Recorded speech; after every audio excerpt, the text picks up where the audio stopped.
بسم اللہ الرحمن الرحیم نحمده ونصلی علی رسولہ الکریم اما بعد فاعوذ باللہ من الشیطان الرجیم بسم اللہ الرحمن الرحیم ان اللہ وملائکتہ یصلون علی النبی یا ایہا الذین آمنوا صلوا علیہ وسلموا تسلیما اللہم صلی علی محمد وعلی آل محمد کما صلیت علی ابراہیم وعلی آل ابراہیم انک حمید مجید اللہم بارک علی محمد وعلی آل محمد کما بارکت علی ابراہیم وعلی آل ابراہیم انک حمید مجید اما بعد صفحہ نمبر 12 پارہ نمبر 1 سورۃ البقرہ، اور یہ پہلے سپارے کا 9واں رکوع ہے اور پہلا پارہ آدھا ہو رہا ہے، جہاں پہ جن آیات مبارکہ میں انشاءاللہ آج ہمارے درس کی گفتگو ہوگی۔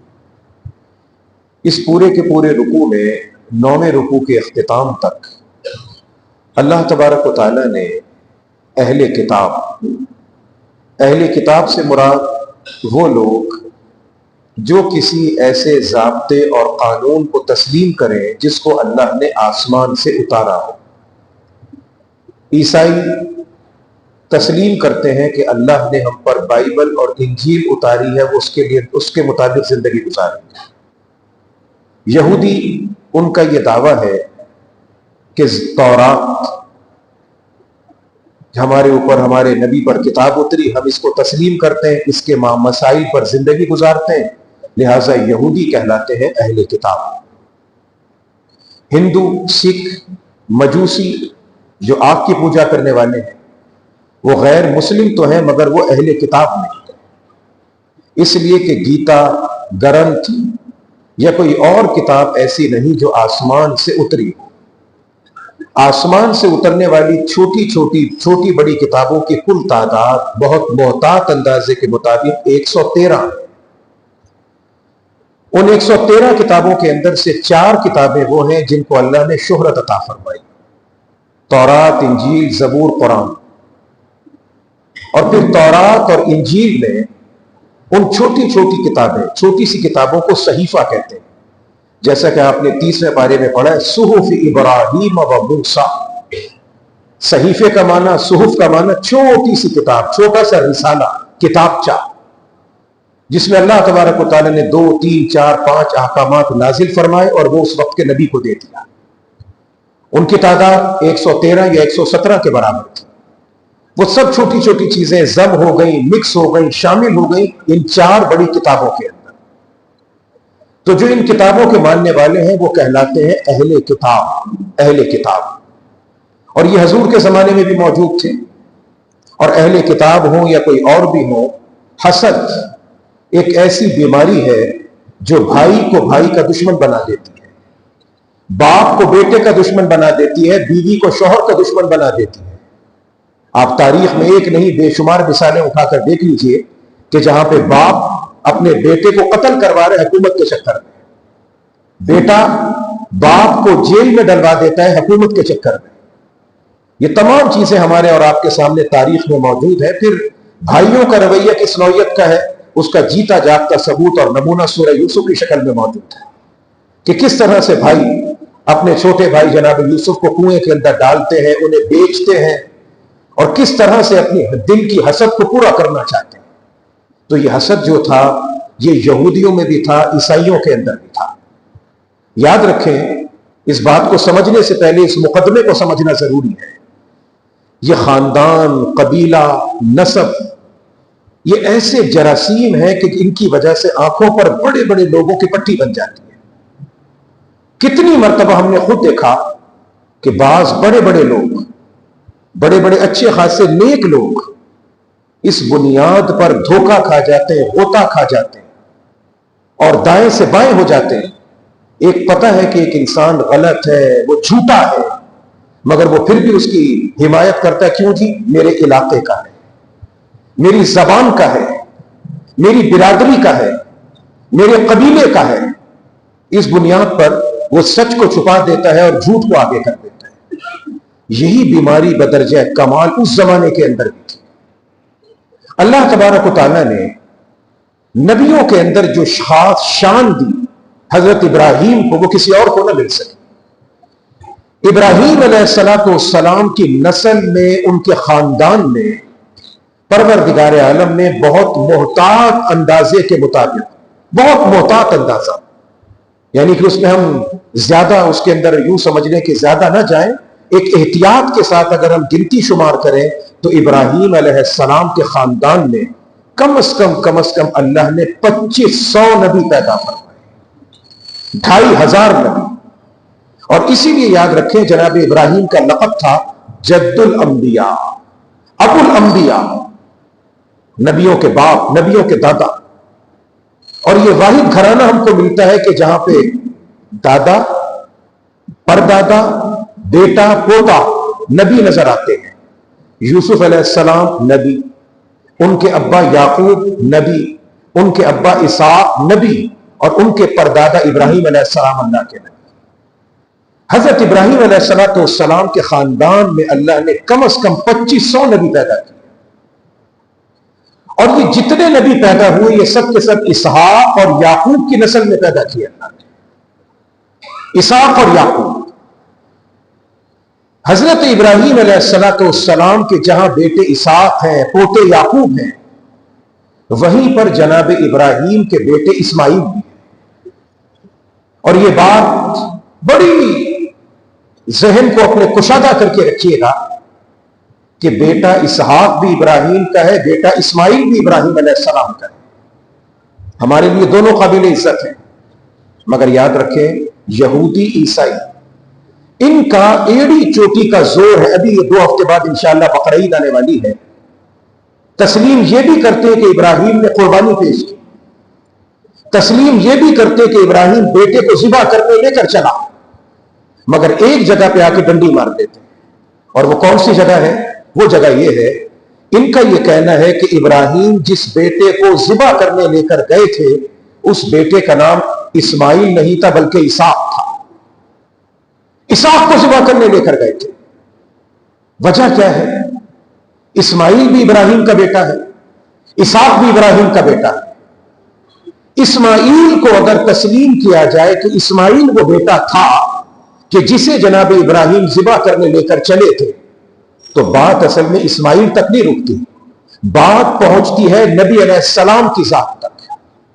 اللہ کی حکمت، اللہ کی شان کہ اللہ نے ابراہیم کے بیٹے اسحاق، ابراہیم کے پوتے یعقوب، ان کی نسل میں پروردگار نے 2500 نبی پیدا کر دیے، اور ابراہیم کا بیٹا اسماعیل، اس کی نسل میں پروردگار نے کوئی نبی پیدا نہیں کیا سوائے رسول اکرم صلی اللہ علیہ وسلم۔ ایک نبی پیدا ہوا اسماعیل کے خاندان میں، اور وہ ایک نبی ایسا تھا جو تمام نبیوں کا سردار بن گیا۔ اب اگر اسماعیل کو عزت کے مقام پہ رکھ دیا جائے تو بات اسماعیل کی عزت پہ نہیں جاتی، بات چلی جاتی ہے نبی علیہ السلام کی عزت تک۔ اور کوئی یہودی، کوئی عیسائی، وہ جتنا مرضی خوش اخلاق ہو، جتنا مرضی آپ سے میٹھا بن کر ملے، آپ کا کلیگ ہے، آپ کا ساتھی ہے، جتنی مرضی اچھی طرح سے ملاقات کرے، آپ کے دکھ میں، سکھ میں، غمی میں، خوشی میں شریک ہو جائے، مگر میری یہ بات یاد رکھیے گا، وہ زہر کا پیالہ پی سکتا ہے مگر اپنی زبان سے حضور علیہ السلام کی عزت کا اقرار کبھی نہیں کر سکتا، سوال ہی پیدا نہیں ہوتا۔ اب ابراہیم نے جس بیٹے کو ذبح کیا، وہ بیٹا اگر اسماعیل مان لیا جاتا ہے تو اسماعیل کی شکل میں عزت ماننی پڑے گی کس کی؟ رسول اکرم صلی اللہ علیہ وسلم کی۔ اب ہم کو کیسے پتا چلا کہ وہ بیٹا جس کو ذبح کرنے کے لیے ابراہیم لے کر چلے تو وہ اسماعیل تھا کہ اسحاق تھا؟ کوئی نہ کوئی دلیل تو ہونی چاہیے، دلیل کے بغیر تو نہیں۔ اسحاق بھی بیٹا ابراہیم کا، اسماعیل بھی بیٹا ابراہیم کا، دونوں نبی ہمارے لیے، دونوں ہمارے سر کے تاج۔ ہم جو زور دیتے ہیں کہ جناب اسماعیل وہ بیٹے تھے کہ جس کو اللہ کے نبی ابراہیم ذبح کرنے لے کر چلے، یہ ہمیں کسی اور نے نہیں بتایا، یہ ہم کو کسی کتاب نے، کسی اسکالر نے، کسی ہسٹری اور تاریخ نے نہیں بتایا، اس بات کی وضاحت خود کی ہے رسول اکرم صلی اللہ علیہ وسلم۔ حضور کی زندگی میں بہت کم مقامات میرے دوستوں ایسے آتے ہیں کہ جس میں نبی علیہ السلام نے جیسے ہوتا ہے نا کہ انسان اپنے آپ کو ایک بڑے اونچے انداز میں، معاذ اللہ غرور میں نہیں، ایک شکر کے انداز میں اور اپنے خاندان پر، اپنے بڑوں پر، اپنے باپ دادوں پر کوئی انسان ناز کرتا ہے، ہمیں ایسے ناز کرتے ہوئے نظر آتے ہیں نبی علیہ الصلوۃ والسلام اس موقع پر اپنے اوپر ناز کر رہے ہیں۔ اور تاریخ میں آتا ہے، حدیث کی کتابوں میں آتا ہے، حضور کا یہ جملہ یاد رکھیے گا، نبی علیہ الصلوۃ والسلام بڑے فخر کے ساتھ فرماتے ہیں اور بڑی ترن کے ساتھ، اور یوں سمجھ لیں کہ بڑے ایک ولولے میں آ کے فرماتے ہیں کہ لوگوں، مجھے کوئی عام شخصیت نہ سمجھنا، انا ابن الذبیحین، انا ابن الذبیحین۔ نبی علیہ السلام کا تعارف کروا رہے ہیں، ابھی بتاتا ہوں میں آپ کو کہ کیسے تعارف کروائے۔ فرماتے ہیں کہ میں کوئی عام انسان نہیں ہوں، میں کوئی عام شخصیت نہیں ہوں، انا ابن الذبیحین، میں دو ذبیحوں کا بیٹا ہوں۔ ذبیح کا معنی کون؟ جس کو اللہ کے نام پہ ذبح کیا جائے، ذبح کیا جائے۔ نبی علیہ السلام فرماتے ہیں کہ میں انا ابن الذبیحین، میں دو ذبیحوں کا بیٹا ہوں۔ اور اس کے بعد بعض روایات میں آتا ہے کہ اس کی وضاحت یوں کی کہ ان دونوں ذبیحوں کو اللہ نے بچا لیا، میں دو ذبیحوں کا بیٹا ہوں۔ اب یہ بات کس نے کہی؟ نبی صلی اللہ علیہ وسلم۔ اچھا بھئی، یہ ایک ذبیح تو ہم نے سنے تھے اسماعیل علیہ السلام، یہ دوسرے کہاں سے آ گئے؟ یہ دوسرے کون ہیں؟ اب خود وضاحت کر کے ہوئے کہانی بیان کرتے ہیں، 100% سچائی پر، حقیقت پر مبنی داستان سناتے ہیں رسول اکرم صلی اللہ علیہ وسلم کہ میں دو ذبیحوں کا بیٹا ہوں۔ میں نے عرض کیا نا، یہودی عیسائی کہتے ہیں کہ ابراہیم جس بیٹے کو ذبح کرنے لے کر چلا وہ اسحاق تھا، مسلمان کہتے کہ اسحاق نہیں اسماعیل تھے دونوں نبی کے بیٹے، ہمارے لیے سر کے تاج، قابل تعظیم، مگر ہم نے کہا کہ وہ بیٹا اسماعیل تھا۔ کیوں؟ وجہ کیا؟ دلیل کیا؟ ہمیں کس نے بتایا؟ رسول اکرم صلی اللہ علیہ وسلم۔ فرمایا کہ میں دو ذبیحوں کا بیٹا ہوں، دو کا۔ ایک دم انسان میں حیرانگی آ جاتی ہے، تعجب آ جاتا ہے۔ اب حضور نے اس کی وضاحت کی صلی اللہ علیہ وسلم، فرمایا میرے دادا کے جناب عبد المطلب، حضور کے دادا کا نام عبد المطلب نہیں تھا، یہ بھی یاد رکھیے گا، عبد المطلب ان کا نام مشہور ہو گیا تھا۔ حضور کے دادا کا اصل نام تھا شیبۃ الحمد۔ شیبہ کا معنی بوڑھا، حمد کا معنی تعریف۔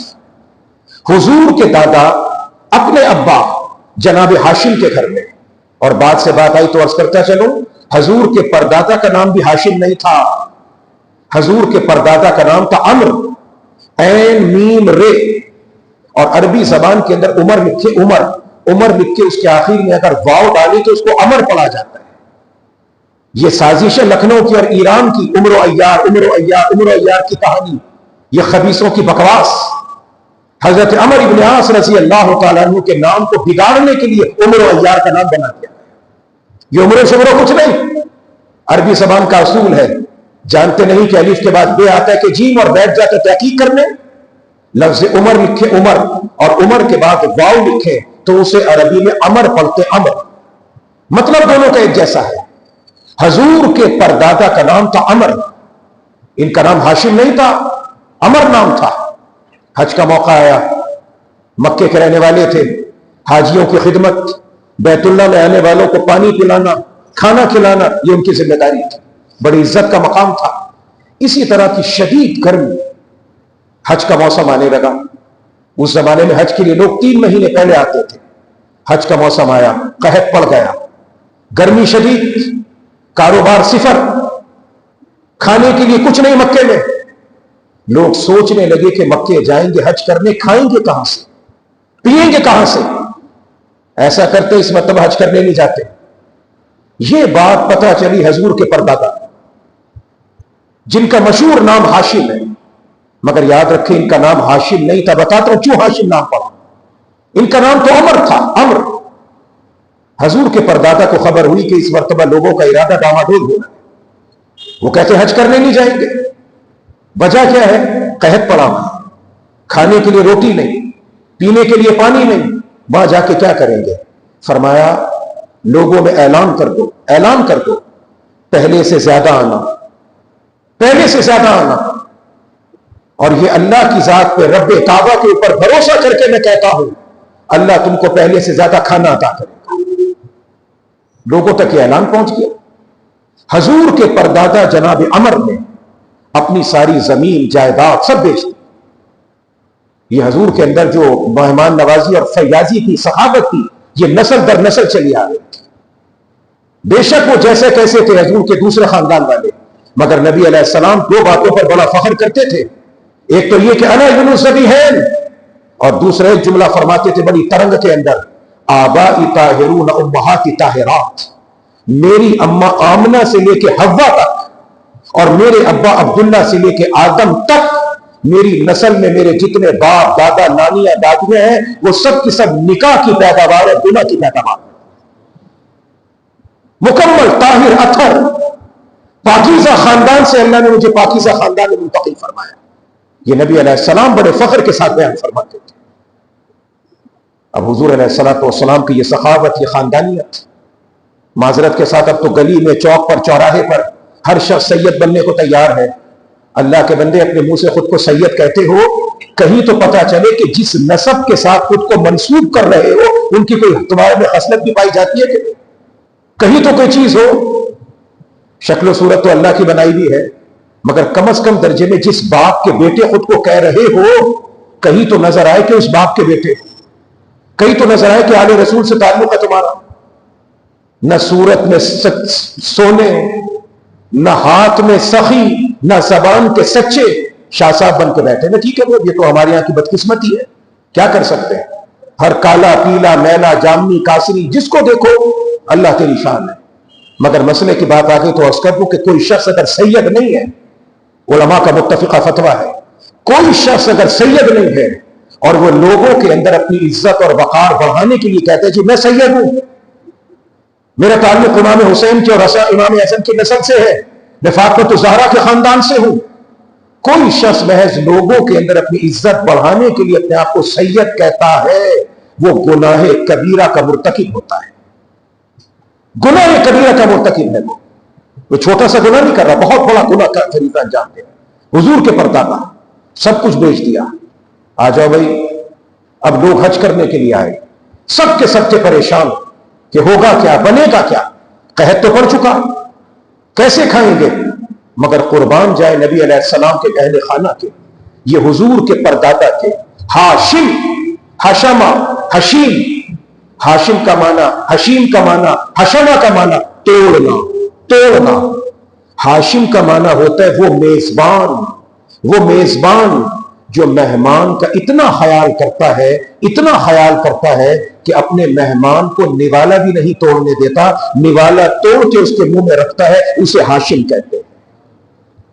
مکے میں قحط، لوگ سوچتے تھے کھائیں گے کہاں سے، پیئیں گے کہاں سے، حج کرنے جائیں گے، مگر یہ تھے حضور کے پردادا جناب عمرو۔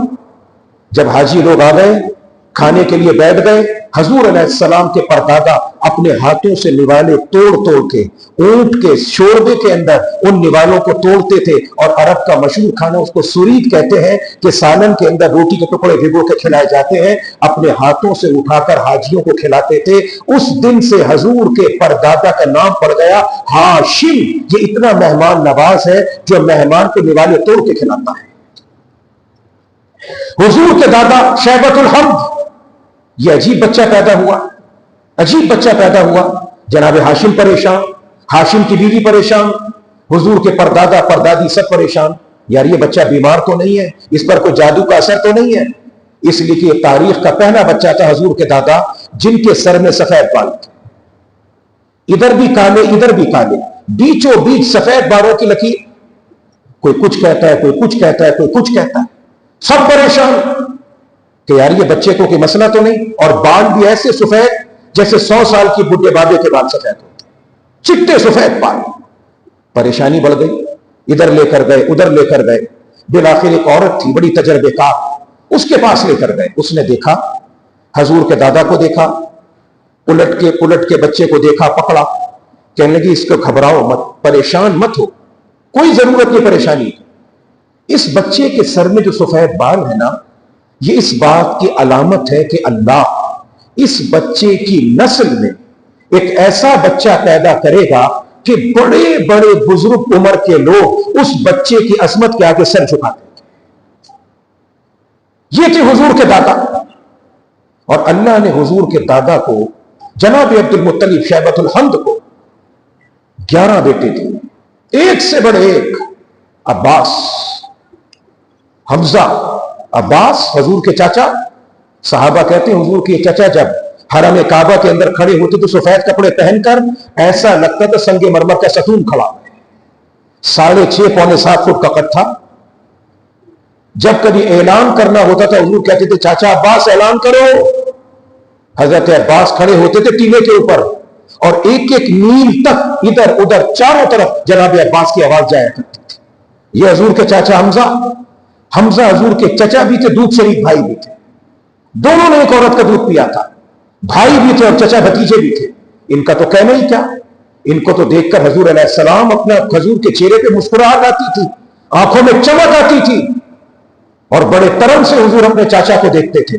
یہ وہ حمزہ تھا جو گھوڑے پر بیٹھتا تھا تو گھوڑے پر بیٹھ کے پیر اونچے کرنے پڑتے تھے۔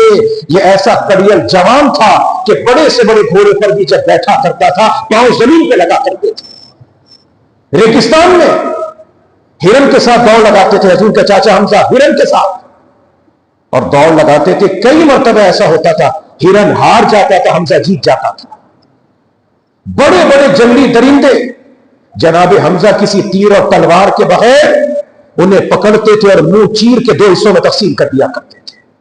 اسی لیے تو اللہ کے نبی دیکھ کے کہتے تھے اسد اللہ و اسد رسولہ، یہ صرف میرا چاچا نہیں ہے، یہ اللہ کا بھی شیر ہے، اللہ کے نبی کا بھی شیر ہے۔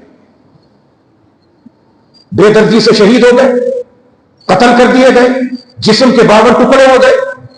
حضور نے فرمایا سید الشہداء، شہیدوں کا سردار، آج بھی ان کی قبر مبارک موجود ہے، اور اللہ جس کو توفیق دے وہ جائے۔ ہم تو پتہ نہیں کہاں کہاں پیر پکوڑی شاہ، لسوڑی شاہ، پسوڑی شاہ، کاما کی سرکار، بلیا کی سرکار، کہاں کہاں دھکے کھاتے پھرتے۔